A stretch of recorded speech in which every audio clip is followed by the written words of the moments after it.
Bismillahirrahmanirrahim. Assalamualaikum warahmatullahi wabarakatuh. Alhamdulillahirrabbilalamin. Allahumma salli ala Sayyidina Muhammadin wa ala alihi wa sahbihi wa salim ajmain.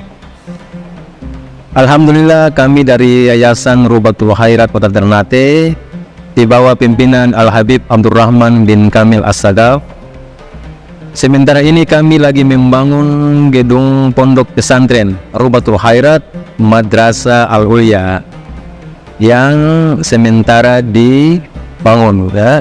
Gedung lantai 3. Kami sangat membutuhkan dana infak dan sedekah dari jamaah bapak-bapak dan ibu-ibu.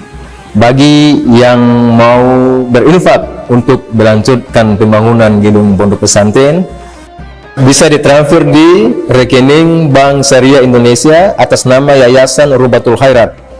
Nomor rekening 723563956. Terima kasih.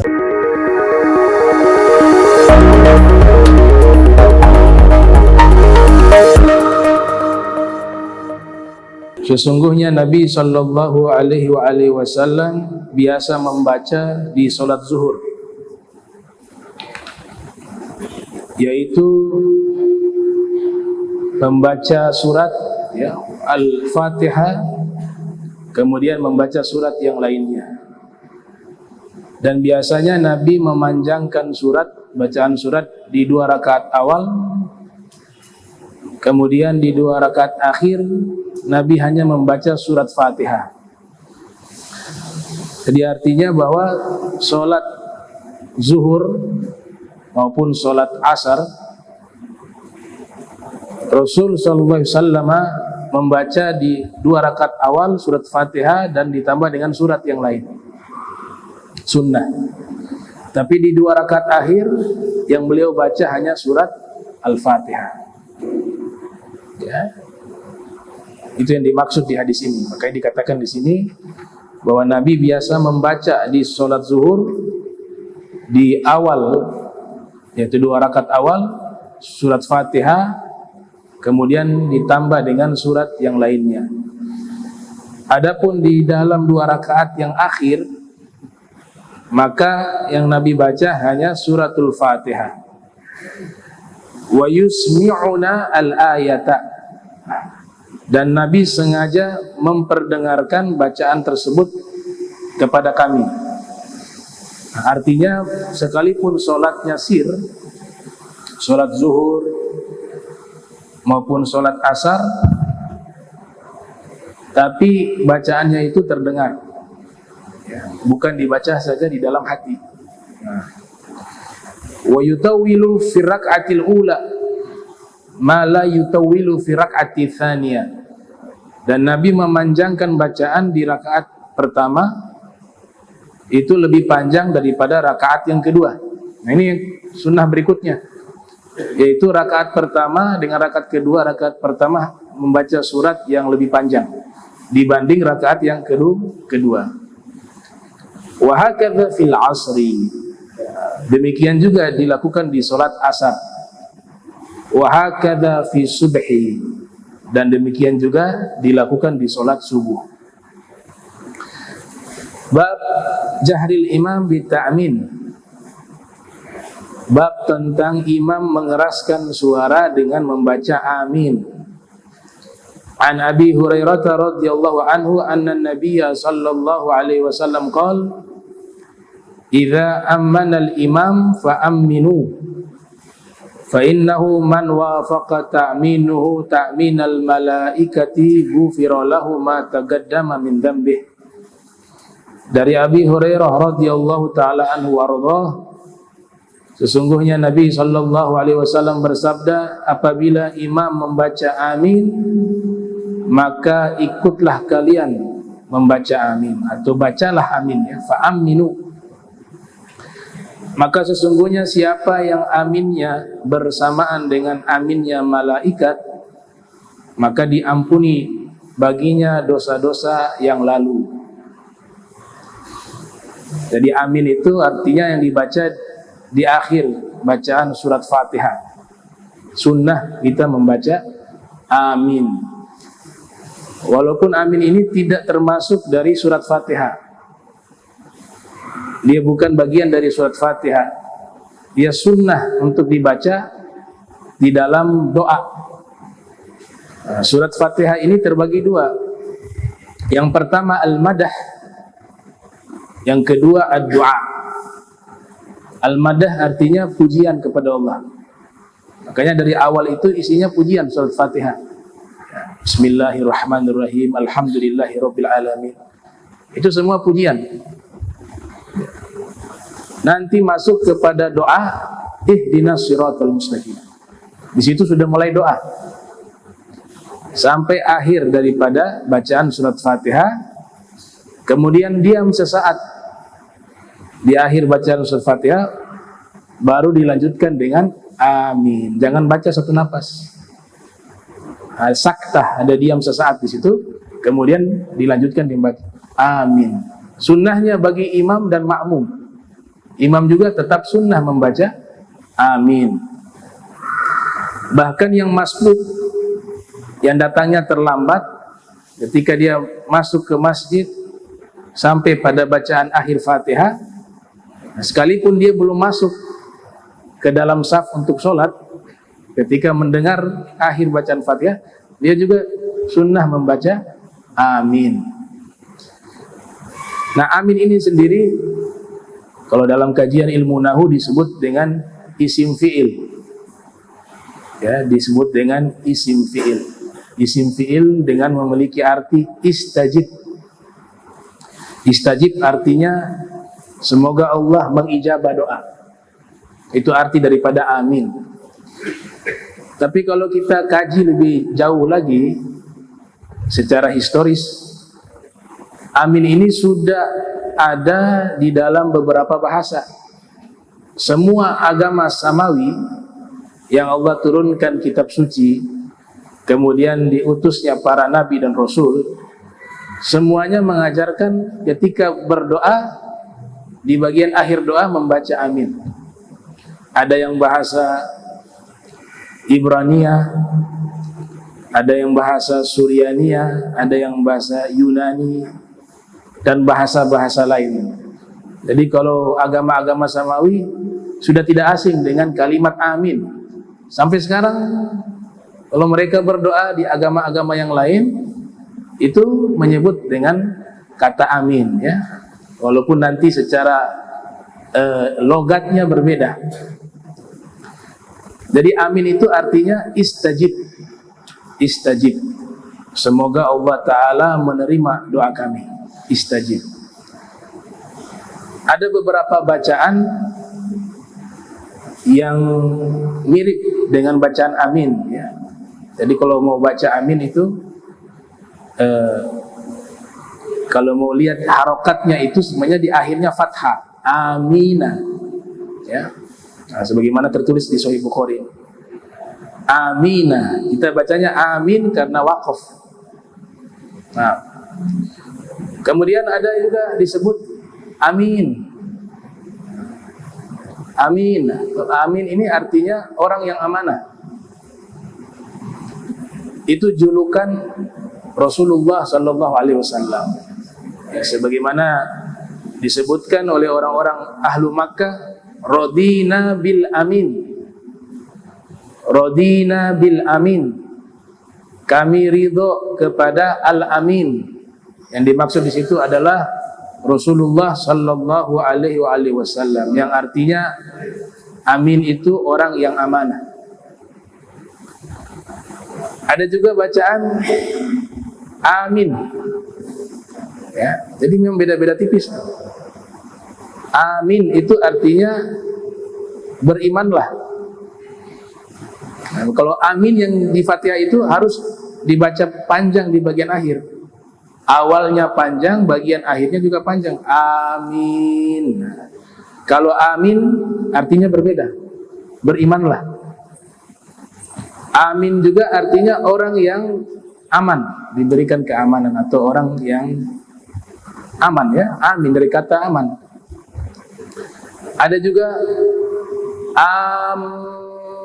mimnya ditahan. Kalau kita baca amin, itu artinya jauh sekali berbeda. Artinya orang yang menuju satu tempat dengan 6 harokat. Itu beberapa bacaan daripada amin. Rasul sallallahu alaihi wasallam bersabda, "Idza qala ahadukum amina wa ghalat al malaikatu fis samai amin fawafaqat ihdahuma al ukhra ghufira lahu ma taqaddama min dhanbihi." Apabila seorang di antara kalian membaca amin dan juga malaikat di langit membaca amin, lalu bersamaan amin daripada orang yang membaca tersebut dengan malaikat, maka ghufira lahu ma taqaddama min dhanbihi, diampuni baginya apa-apa yang telah lalu dari dosanya. Jadi ketika kita baca amin, ternyata malaikat di langit juga membaca amin. Kalau bersamaan aminnya kita dengan aminnya malaikat, Rasul sallallahu alaihi wasallam bersabda, maka dosa-dosanya yang lalu diampuni oleh Allah Subhanahu wa taala, yaitu dosa-dosa kecil. Amin ini hanya khusus disunnahkan dibaca ketika dibaca surat Al-Fatihah. Surat-surat lain enggak ada sunnah untuk baca amin. Khusus untuk Fatihah kalau berbicara membaca Al-Quran, ya. Dan sunnahnya itu bukan hanya di sholat, di mana setiap kali kita membaca suratul Fatihah sekalipun di luar sholat, itu kita tetap disunnahkan membaca amin, ya. Jadi sunnahnya itu ketika membaca surat Al-Fatihah. Tadi saya sudah katakan di awal bahwa surat Fatihah itu kalau kita bagi ada dua, ada al-madah, pujian, yang dimaksud pujian kepada Allah Subhanahu wa taala. Yang kedua maksudnya ad-du'a, yaitu berdoa kepada Allah Subhanahu wa taala. Nah, substansi dari doa yang ada di surat Fatihah itu di bagian penghujung. Di bagian penghujung itu intisari daripada doa yang ada di surat Al-Fatihah, yaitu ihdinas siratal mustaqim siratal ladzina an'amta 'alaihim ghairil maghdubi 'alaihim waladdallin. Itu inti daripada doa yang ada di surat Fatihah. Yang pertama adalah, ya Allah, berikanlah kami petunjuk ke jalan yang lurus, jalan orang-orang yang telah kau berikan nikmat pada mereka. Mulai doanya dikata ihdina. Ya, ihdina itu kan, ya Allah, tolong berikan kami petunjuk. Itu doa. Petunjuk ke jalan yang lurus. Jalan yang lurus, jalannya siapa? Allah lanjutkan lagi. Jalan yang lurus itu jalan orang-orang yang telah aku beri nikmat pada mereka. Jadi jalan orang-orang yang telah aku beri nikmat pada mereka. Nah, di dalam ilmu qiraah, afdolnya kalau baca wasol itu menggunakan kata ghairi setelah an'amta alaihim, ya, an'amta alaihim ghairil maghdubi alaihim. Kalau wasol, kalau dibaca wakaf berhenti, itu afdolnya dibaca dhamma, ya, ghairul maghdubi alaihim. Kalau dibaca berhenti, ya, an'amta alaihim, kita berhenti di situ, kemudian lanjut ghairul maghdubi alaihim. Tapi kalau kita wasol, an'amta alaihim ghairil maghdubi alaihim.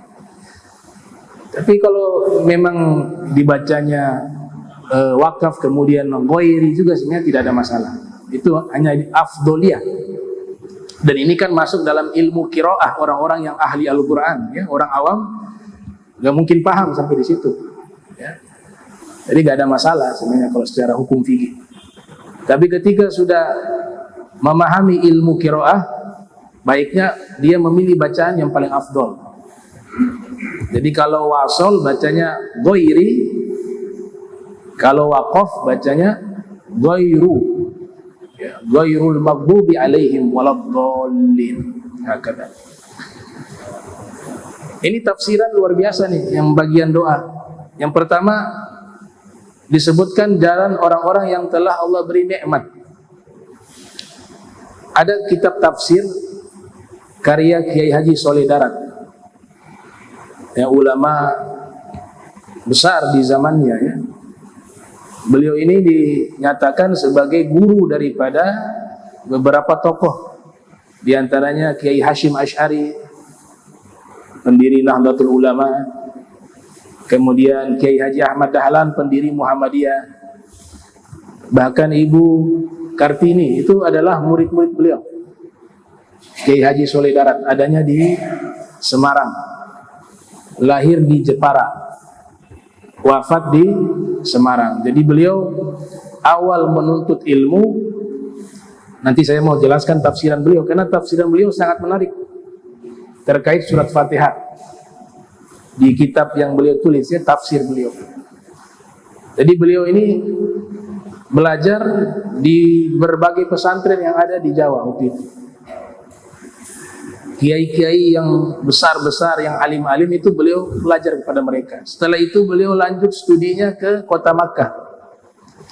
Di kota Makkah beliau belajar kepada beberapa ulama, ada namanya Syekh Al-Mukri, kemudian ada juga Syekh Muhammad Hasbullah Al-Makki, dan salah satu guru utama beliau adalah Sayyid Ahmad Zaini Dahlan, ya, seorang mufti di dua kota suci, Makkah, Madinah di zamannya.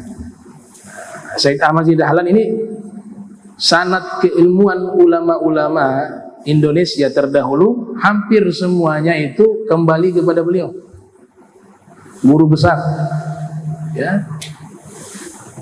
Kemudian beliau juga berguru kepada Sayyid Ahmad Bafageh dan beberapa ulama-ulama lainnya, baik yang ada di Indonesia juga di Tanah Suci Makkah. Dan beliau diizinkan dapat lisensi resmi untuk mengajar di Masjidil Haram, Kiai Soleh Darat.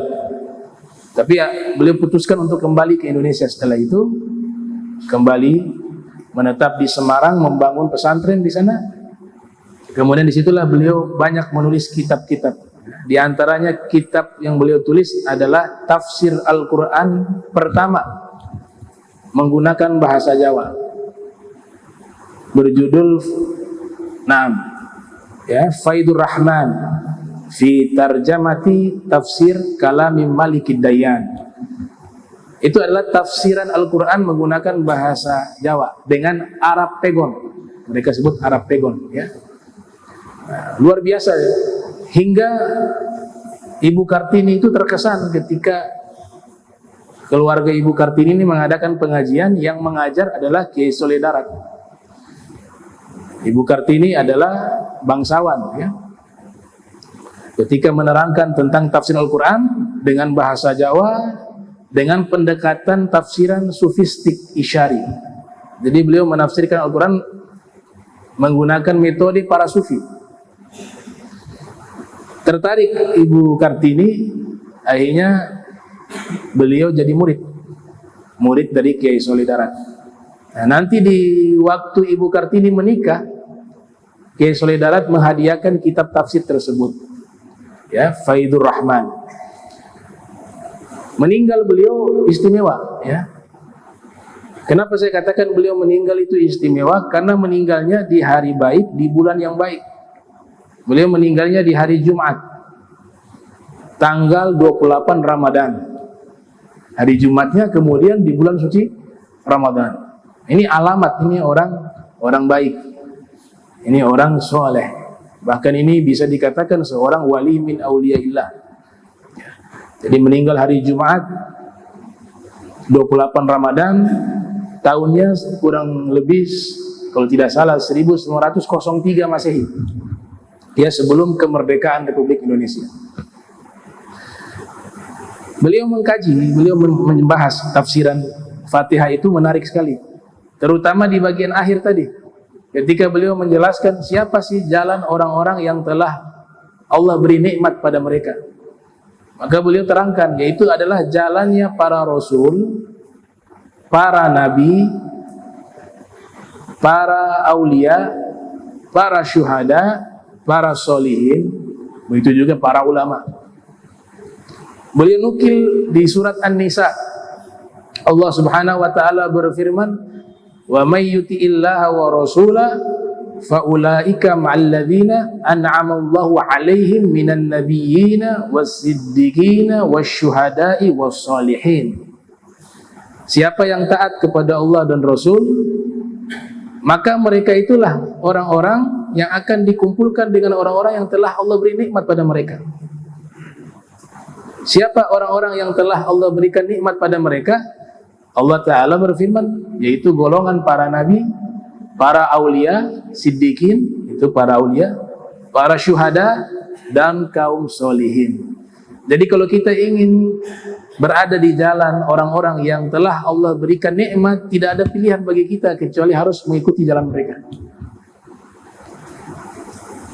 Kalau kita ikuti jalan mereka, berarti Allah telah memilih diri kita sebagai orang-orang yang mendapatkan nikmatnya Allah Subhanahu wa taala. Itu tafsiran dari Kiai Haji Soleh Darat. Lanjutannya, Allah Ta'ala melanjutkan di surat Fatihah, bukan jalan orang yang dimurkai, ghairil maghdubi alaihim. Nah, kebanyakan ulama tafsir ketika menafsirkan ayat ini, mereka menyebutkan adalah orang-orang Yahudi. Ghairil maghdub itu bukan jalan orang yang dimurkai atas mereka, itu jalan orang Yahudi. Tapi Kiai Soleh Darat, tadi saya katakan di awal, beliau menafsirkan dengan pendekatan sufistik. Beliau tidak menyebutkan golongan tertentu, tapi beliau menyebutkan bahwasanya yang dimaksud orang-orang yang dimurkai adalah orang-orang yang memang meninggalkan ilmu syariat, ilmu hakikat, ilmu tauhid. Ini korelasinya apa? Ketika seseorang, tentu di sini yang dimaksud orang Islam. Jika seorang Muslim sudah tidak mau lagi belajar ilmu syariat, maka dari mana dia bisa tahu ini hal yang dicintai oleh Allah, ini dimurkai oleh Allah, ini halal, ini haram? Artinya perbuatan dia setiap hari banyak terjadi pelanggaran tanpa pengetahuan dia. Itu mendatangkan murkanya Allah. Tidak peduli lagi tentang hukum Allah. Bahkan banyak yang sengaja menghindari ilmu syariat agar dia bebas melakukan apa yang dia suka.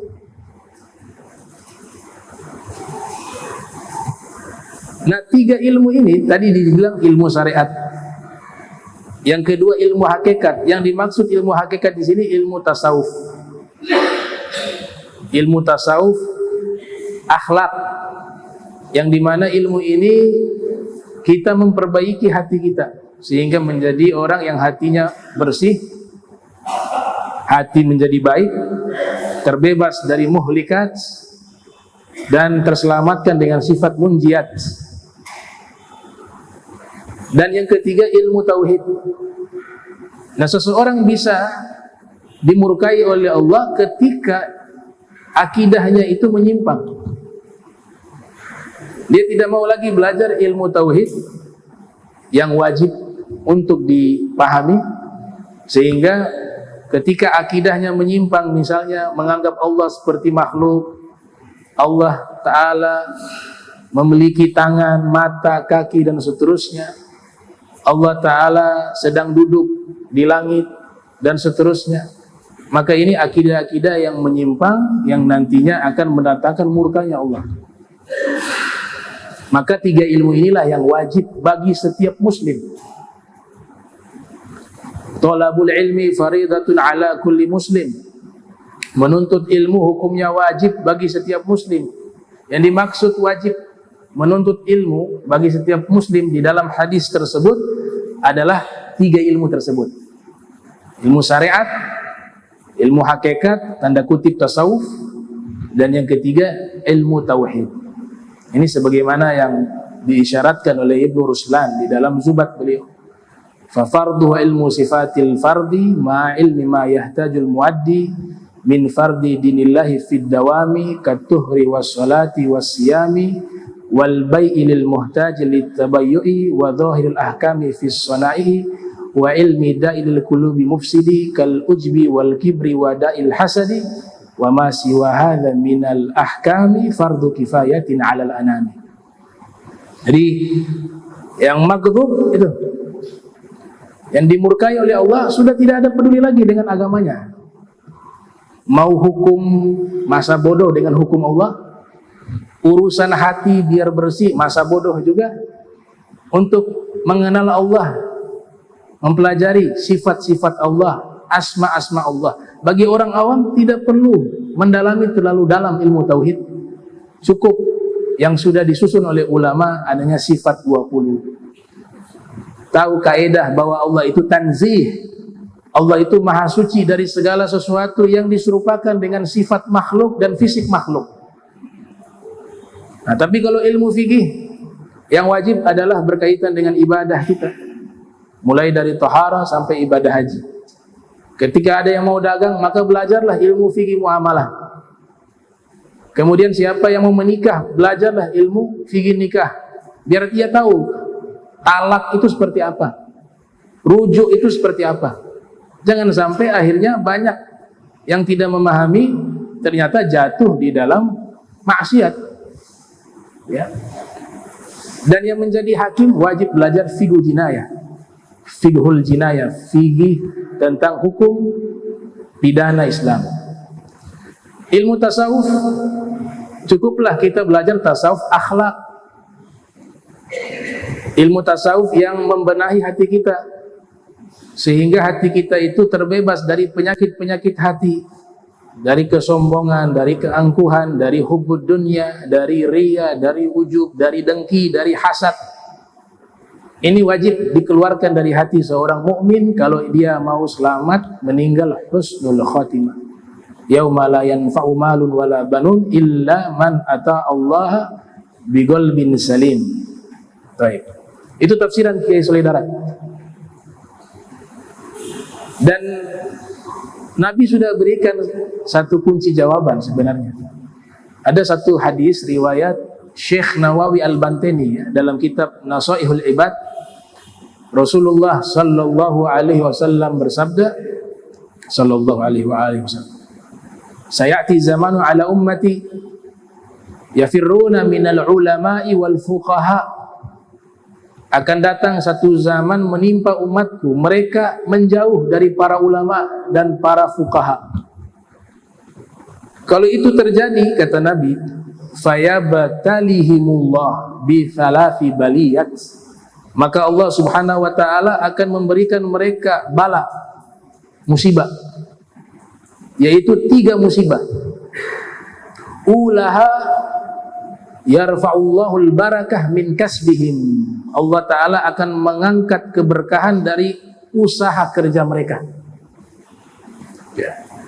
Jadi kerja hartanya banyak tapi gak barokah, hartanya gak mengantarkan dia dekat kepada Allah, tapi bertambah jauh. Kekayaan, jabatan yang dia dapat tidak membuat dia dekat kepada Allah dan Rasul sallallahu alaihi wasallam. Kalau keberkahan sudah diangkat, maka harta ini akan menghalangi dia untuk bisa dekat kepada Allah, akan menghalangi dia mengingat akhirat, akan menghalangi dia berbuat kebaikan. Dan bisa jadi harta ini sebaliknya akan membawa kepada kejahatan kalau berkahnya diangkat oleh Allah Ta'ala. Nah, salah satu sebab harta itu keberkahannya diangkat oleh Allah, Nabi bersabda tadi, mereka jauh dari para ulama dan para fuqaha. Udah tidak peduli lagi dengan ilmu agama. Di sini makna ulama kalau kita korelasikan dengan tafsiran Kiai Solidarat, yaitu ulama tasawuf wa ulama tauhid wa ulama fikih. Ulama tasawuf, ulama tauhid, ulama fikih. Yang kedua, kata Nabi sallallahu alaihi wasallam, yusallitullah alaihim sultanan zalima, Allah akan kirimkan kepada mereka pemimpin yang zalim. Jadi kalau kita misalnya dapat pemimpin yang kurang baik, kita harus muhasabah, evaluasi diri. Kadang-kadang dari kita juga. Bagaimana pemimpin, begitulah rakyat, dan sebaliknya. Yang ketiga, ini paling menakutkan, yang ketiga, ats-tsalitsah, yakhrujuna minad dunya bighairi iman. Khawatir meninggal tidak membawa keimanan. Ini sebagai nasihat bagi saya pribadi, bahwa sekalipun kita ini seorang muslim, kita tidak bisa menjamin diri kita itu meninggal masih dalam keadaan muslim. Karena ada beberapa dosa yang jika kita tidak meminta ampun kepada Allah, dikhawatirkan. Qala Imam Haddad, ya, di dalam kitab Nasaih Ad-Diniyah, dikhawatirkan dosa yang bertumpuk-tumpuk dan tidak pernah melaksanakan kewajiban Allah yang dia tinggal bertahun-tahun. Dikhawatirkan hal ini akan mengeluarkan keimanan dari hatinya di saat meninggal dunia. Jadi jangan merasa aman, ya.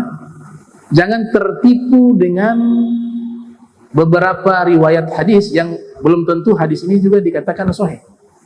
Artinya ada sebagian ulama juga mengkritik. Dan ini yang dijadikan dalil oleh orang-orang yang hidupnya lalai. Apa itu? Yang namanya orang Islam tetap masuk surga. Pernah dengar hadis itu? Mau jahat seperti apapun, mau maksiat seperti apapun, oh, kita ini umat Islam. Jika ada keimanan sekecil apapun di hati, sekalipun masuk neraka, suatu saat pasti dia akan keluar dari neraka. Ini hati-hati. Ini penceramah hati-hati nih. Kalau salah menyikapi dan salah menyampaikan kepada orang yang salah, ini bisa jadi dalil seumur hidup dia lalai. Dia akan berpasrah, santai-santai aja, toh tetap masuk surga. Saya katakan beberapa ulama lain mengkritik, ya, tidak sepaham dengan riwayat ini yang mereka yakini bukan dari Nabi Muhammad SAW. Karena di surat As-Sajdah itu dikatakan orang fasik itu mau keluar dari neraka, Allah kembalikan masuk ke neraka, sehingga dia tidak bisa keluar lagi. Jadi artinya maksud saya, hadis ini ada dua pandangan. Memang saya mengakui bahwa secara keseluruhan dalam akidah ahli sunnah wal jamaah meyakini, ya, dalam akidah ahli sunnah wal jamaah meyakini bahwa setiap orang yang dalam hatinya ada keimanan, sekalipun nanti masuk neraka, satu saat dia pasti akan keluar. Itu keyakinan ahli sunnah wal jamaah. Tapi ada sekelompok kecil, ya, tidak banyak. Mereka mengatakan, ya, kalau meninggalnya masih bawa dosa dan belum bertobat, dia bisa abadi dalam neraka, sekalipun dia muslim. Karena ada ayat, terutama dosa besar, ya, ada ayat Al-Quran di mana Allah Subhanahu wa Ta'ala berfirman yang artinya, biar singkat, siapa yang membunuh orang mukmin dengan sengaja, maka Allah Ta'ala akan balas dia dengan apa? Neraka jahanam kekal. Disebut dalam ayat itu, kekal di dalamnya. Kemudian Allah murka dan Allah laknat dan seterusnya, ya, ala sabilil ma'na, ya. Ini makna di ayat tersebut. Nah, maka di ayat ini kata Ibnu Abbas, sahabat Rasul SAW, menyatakan siapapun yang membunuh orang dengan sengaja, tentu ini dosa besar. Setiap dosa yang disebut dalam Al-Quran itu dosa besar. Dia membunuh dengan sengaja, maka dia akan masuk neraka, kekal di dalam neraka, kata Ibnu Abbas. Karena kata siapa di sini masih umum, tidak ditaksis. Siapapun dia, mau muslim ke, non muslim ke, kalau dia sudah membunuh orang dengan sengaja dan dia belum bertobat, cara tobatnya dalam hukum syariat apa? Kisos. Maka dia bisa kekal di dalam neraka. Nah, jadi jangan santai-santai. Oh, tetap insya Allah masuk surga tuh orang. Tuh, nanti ada syafaat Nabi juga, ya. Bisa-bisa iya, syafaat Nabi untuk orang Islam. Kebanyakan dosa, kata Imam Haddad, bisa mengeluarkan orang dari Islam. Kalau dia meremehkan hak-haknya, hukumnya Allah. Syafaat, jangan berpangku tangan dengan syafaat Nabi. Apa tidak malu menghadap Nabi bawa dosa terus, Rasulullah tolong bantu saya. Bawa amalan yang membuat Nabi tersenyum ketika kita berada di hadapan Nabi Muhammad SAW. Bashir wajha nabiyikum bisoleh a'malikum. Berikan senyuman di wajah Nabi kalian dengan amal-amal soleh kalian. Gitu. Ini bahaya. Coba kalau semua ceramah yang nanti disampaikan kepada orang-orang yang lalai, apalagi sekarang kan bisa lihat lewat YouTube, nonton tentang masuk surga juga. Kadang-kadang dia merasa masuk neraka disiksa sebentar doang, nanti habis keluar.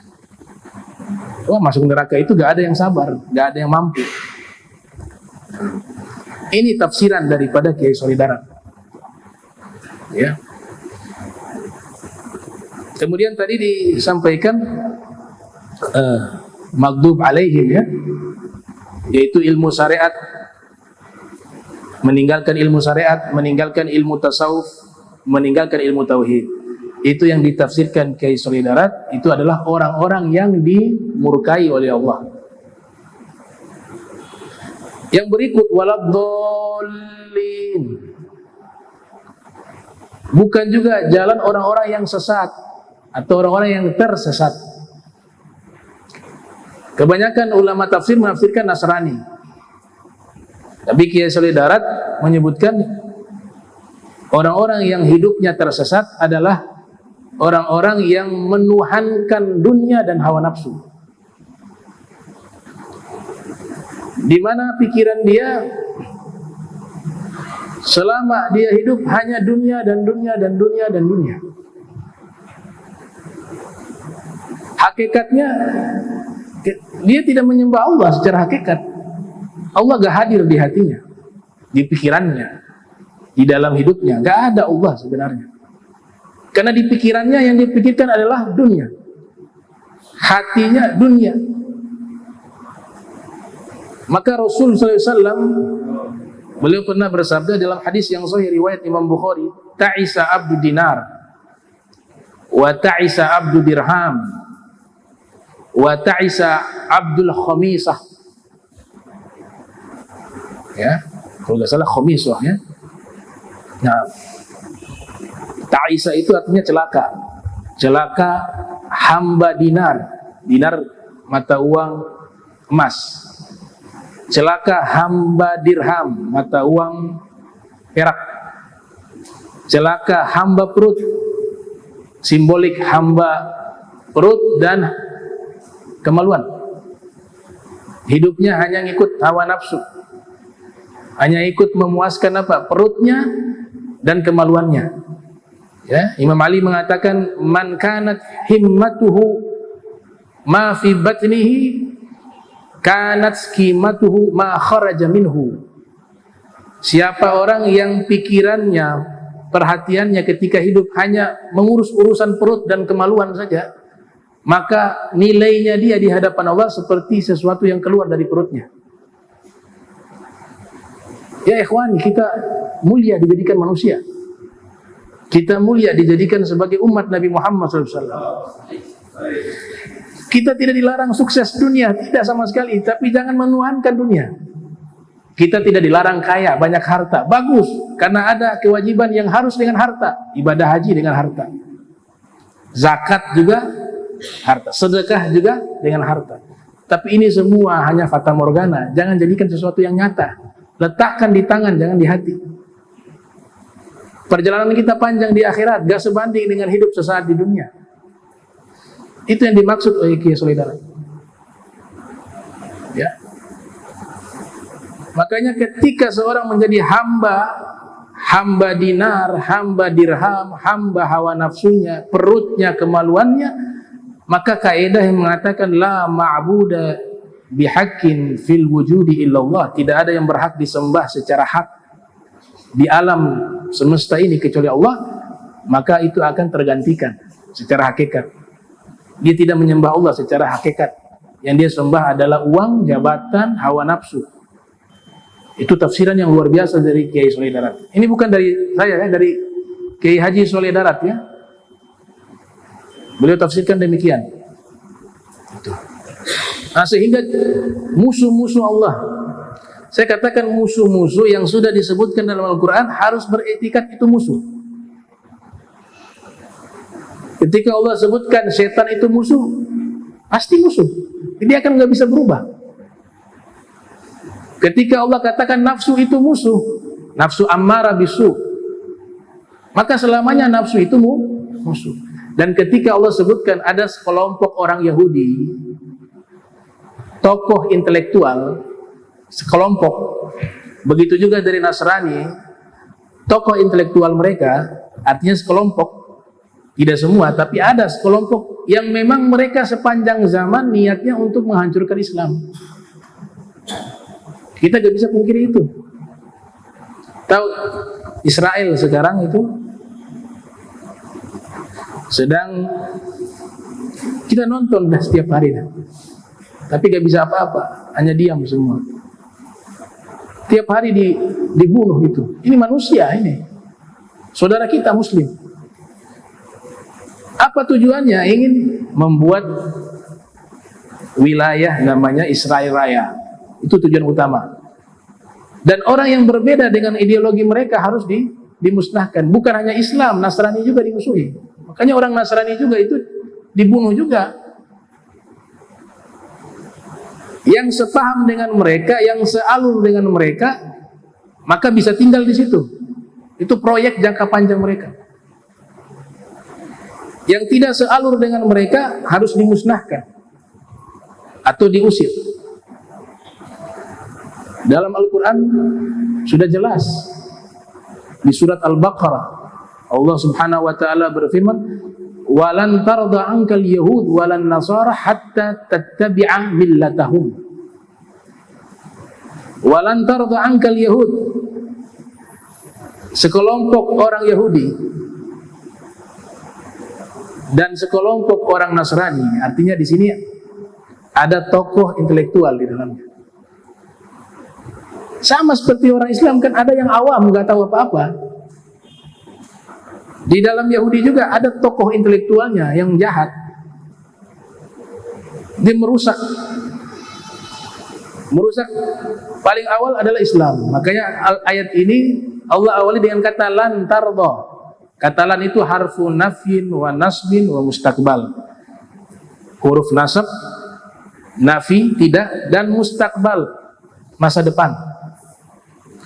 Sekalipun ayat ini diturunkan di masa Rasul SAW dan kata angka di situ menunjukkan kepada Nabi, khitabnya, bahwa sekelompok orang Yahudi maupun Nasrani, mereka tidak akan ridho kepada wahai Nabi Muhammad hingga kamu mengikuti agama mereka. Itu khitabnya kepada Nabi. Tapi ketika ada ayat ayat tersebut diawali dengan kata lan, maka konteksnya berlangsung sepanjang zaman.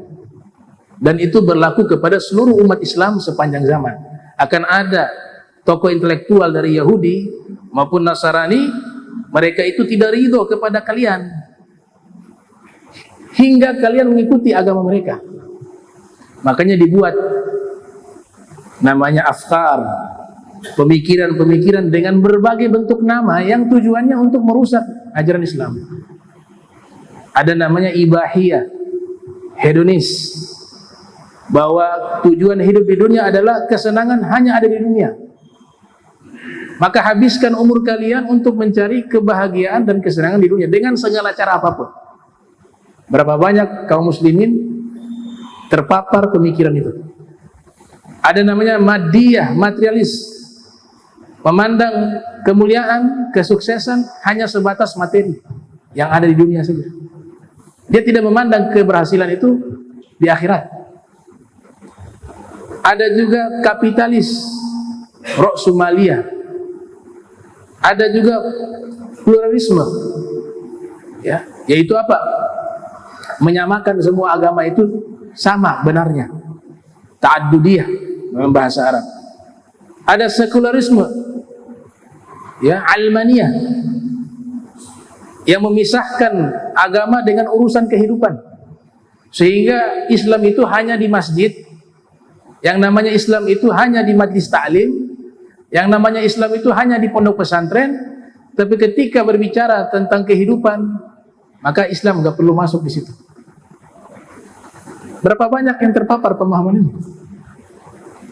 Dan masih banyak isme-isme lainnya, Suhyuniyah, Zionisme, Suyu'iyah, komunisme. Ini semua pemikiran yang dibangun untuk merusak tatanan ajaran Islam. Nah, makanya kita harus memahami kondisi zaman kita. Kalau ulama mengatakan, ayo kita ikuti para salaf terdahulu, itu maknanya bukan kita kembali ke masa lalu, karena problem dan tantangannya berbeda masa lalu dengan saat ini.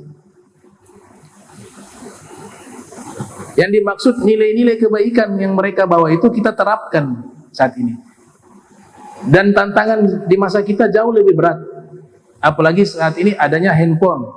Kita gak bisa mengingkari dan menghindari adanya kemajuan teknologi. Tapi kita harus paham bahwa ini dibuat diantaranya oleh oknum tadi, tokoh intelektual, yang memang tujuan utamanya untuk merusak umat Islam. Maka Imam Ghazali, kita ikut cara Imam Ghazali.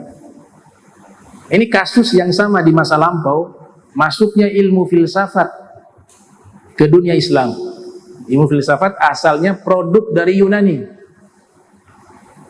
Ketika masuk ke dalam ilmu Islam, banyak yang terpapar, tanda kutip, ajaran-ajaran yang negatifnya, sehingga menjadi menyimpang beberapa pemikirannya. Tapi ada juga yang dengan ilmu tersebut justru memajukan keilmuan Islam, maju ilmu kedokteran, ilmu tentang arsitektur, ilmu tentang sosiolog. Jadi ada dampak positif, ada negatif. Hal yang sama dengan handphone yang ada saat ini, dengan media sosial. Kalau kita tidak pandai-pandai untuk bisa menerapkan nilai Islam daripada handphone kita dan anak-anak kita juga, maka akan terdampak daripada rencana tokoh intelektual mereka itu untuk merusak generasi kaum muslimin. Caranya bagaimana? Silakan kita gunakan itu, tapi kita menggunakan caranya Imam Ghazali. Imam Ghazali itu dianggap sebagai satu tokoh yang mengislamkan filsafat. Jadi filsafat ini tidak dibuang, diterima karena memang zamannya. Tapi bagaimana Imam Ghazali menyeleksi mana yang baik diambil, yang buruk dibuang.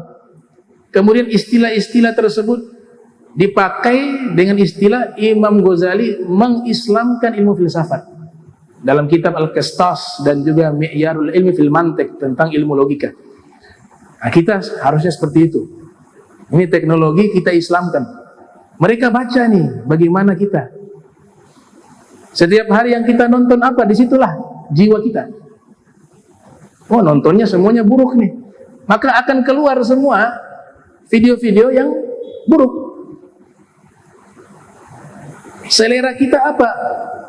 Oh, selera kita ini nonton yang ini, berarti suka produk ini. Dia dagang di situ, keluarkan iklan. Ini canggih. Makanya cara pertama dibuat semenarik mungkin handphone, sehingga handphone itu menguasai pemiliknya, bukan pemilik menguasai handphone. Sekarang banyak yang dikuasai oleh handphone. Ditinggal aja berapa jam bingung dia. Ya, itu alamat dikuasai oleh handphone. Kemudian dibuat aplikasi macam-macam model dan juga ada bentuk namanya scroll. Ya, scroll itu gak terasa 3 jam, 4 jam waktu habis. Karena lihat yang satu ada judul yang menarik, lihat lagi yang satu. Gak selesai-selesai. Berapa banyak waktu terbuang kalau nonton yang tidak ada manfaat. Nah, ini yang dipelajari oleh Prof. Dr. Al-Habib Abdullah bin Muhammad, ya, Habib Abdullah Baharun, ya, Prof. Dr. Habib Abdullah Baharun, Rektor Ahqaf. Nah, beliau mendalami masalah ini. Makanya di beberapa seminar saya ikuti itu luar biasa, ya, bagaimana beliau paparkan terkait masalah tersebut. Nah, jadi ini sudah disampaikan oleh Nabi Muhammad SAW bahwa kita tidak bisa mengingkari adanya perkembangan zaman ini. Tapi kita jaga nilai-nilai Islam itu dimanapun kita berada, termasuk di media sosial. Kita islamkan itu. media sosial gitu. Dan jaga generasi kita agar terjaga. Begitu juga dari pemikiran-pemikiran tadi yang sudah banyak diciptakan oleh tokoh intelektual mereka. Dan ini subhanallah ya, terakhir saya tutup ini. Ada satu hadis Nabi sudah menyatakan hal itu. Dan luar biasanya Nabi menyatakan, hadis riwayat Imam Bukhari dan Muslim ya, la tattabi'unna, kata Nabi. Coba perhatikan, kalau bisa bahasa Arab paham betul nih kalimat. Ada lam dan nun taukid, la tattabi'unna. Artinya satu kepastian, nanti umatku mengikuti jalan mereka. Ada penegasan, la tattabi'unna sanana man qablakum, shibran bi shibrin wa zira'an bi zira'in, hatta law salaku atau dakhalu juhra dhabbin la salaktumuh, kata Nabi. Umatku akan banyak mengikuti jalan mereka, orang-orang sebelum kalian. Nabi hitab kepada sahabat, sejengkal demi sejengkal, sehasta demi sehasta. Karena tidak mungkin mereka ngajak langsung masuk ke agama mereka. Mereka ngajak kalian semua masuk Yahudi, gak mungkin. Tapi pakai cara pelan-pelan. Pertama pemikiran dirubah, makanan dirubah, makanya istilah dirusak dengan cultural strike. Ya, ada food, ada fashion, ada fun, makanan, pakaian, kemudian hiburan. Ini dirancang dengan tokoh intelektual mereka, bukan main-main nih. Berapa banyak orang muslimin sekarang nggak peduli lagi makanan itu halal atau haram, yang penting kalau ada bahasa Inggrisnya makan. Kemarin kasusnya permen anak-anak ternyata haram. Ayam goreng juga pernah ternyata haram. Ini yang pakai kuas itu banyak terbuat daripada bulu babi. Coba pakai logika akal sehat, seandainya digunakan ini untuk bakar ikan, maka itu diperhatikan, dirusak lewat makanan. Kedua, lewat pakaian.